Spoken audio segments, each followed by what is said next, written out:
Namaskar. Greetings on International Yoga Day to everyone. There is an intrinsic relationship between yoga and dance, and all of us know in India that the origin for both is from the Sanatana Dharma, and Lord Shiva, who is known as Adi Yogi, and he who is also known as Nataraja, is the origin for the both. There are a lot of Hindu scriptures which depict Lord Shiva in the Dhyana Mudra, which is also the Yoga Mudra, and also in the Tandava Mudra. So these two mudras essentially symbolize these two streams of science, which is yoga. The Dhyana Mudra symbolizes the yoga, and the Tandava Mudra symbolizes the Natya Shastra, or Natya. According to the Bharata Muni, who wrote Natya Shastra, and also according to Abhinaya Darpana, Natya Shastra, or Nritya, has lot of similarities with yoga. All of us know that yoga, as narrated by, as given to us by the Maharshi Patanjali, the great sage, the yoga has 8 angas in it, which is called as Ashtanga Marga Yoga. We all know about these Ashtangas: Yama, Niyama, Asana, Pranayama, Pratyahara, Dhyana, Dharana and Samadhi.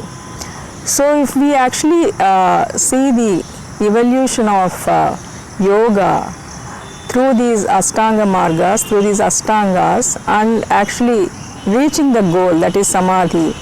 Through Samadhi one reaches the Kaivalya, that is what we believe. Natya also has this lot of similarities with this kind of Ashtanga Yoga. Natya also is based on lot of asana postures. It is based on the breathing technique, which is the pranayama, and it also encourages the Natya Sadhaka, the dancer, to do Pratyahara. Pratyahara is nothing but going inward, or focusing all your energies into the external, into the internal. So looking within, which actually gives you a lot of focus on what you are doing, either in yoga or in Natya.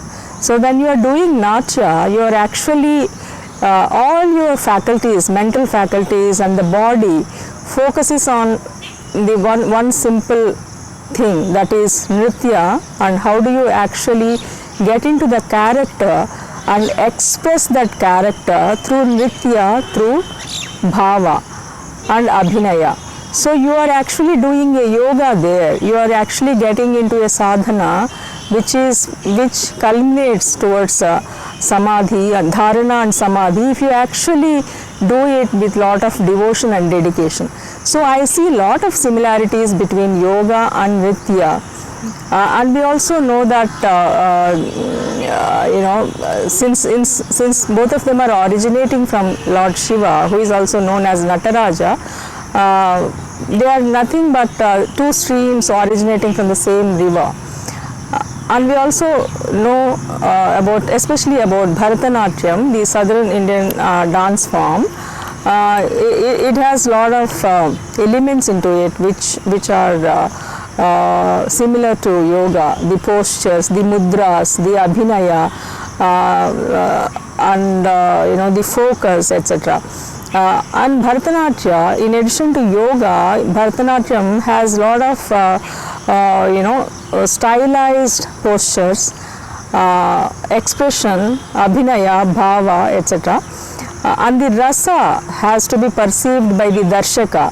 So it is like bhava has to be given, the abhinaya has to be given by the performer, and the darshaka, the audience, has to perceive it in the form of rasa. So there is bhava and rasa also in the dance.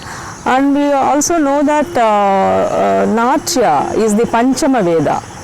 and it's written in the scriptures, or we come to know from the Hindu scriptures that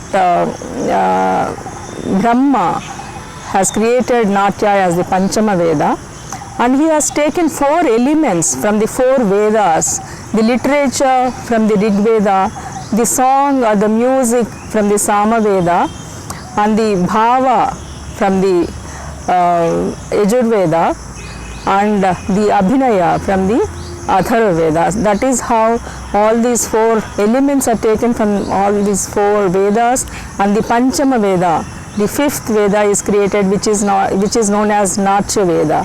So it has lot of importance in Indian culture and tradition, and till today there are many people who are practicing both Nritya and yoga with lot of devotion and dedication, and continuing the great tradition of this great country.